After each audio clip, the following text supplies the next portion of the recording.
For those who have careers that keep them out at sea for long periods of time, what is the creepiest thing you've seen out in the water? Some 20 years ago. On the MV Explorer, since sunk, down near the Antarctic Circle, sailing around the bergs and occasionally making landfall. We rounded into a small bay area, and there, amongst the ice and coast was an unmarked sailing yacht. Which is odd as generally yachts have some identifying markings on them.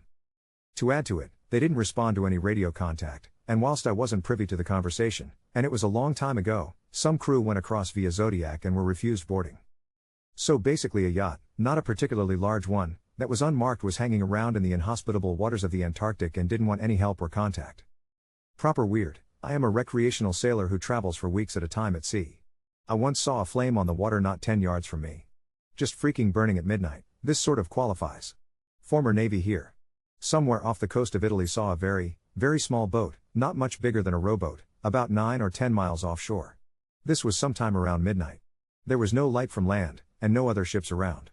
It had a light. Our ship captain said it was a fisherman, and the fish would be attracted to the light at that time. Imagine being in a rowboat about 10 miles offshore in the middle of a pitch-black night, waiting to see what finds you. A dead human body. It was the tropics and it wasn't in good shape. We turned it over to the authorities at nearest land. There were enough teeth left to identify it by dental records. Here's hoping the man's family got closure, not so much creepy, as eerie, but being out in the blue at night in a lightning storm and a slack wind. The ocean was very flat, no big rolling swells, just tiny little ripples. The whole world would be black, and then there would be a flurry of bolts, and the whole world would be silver.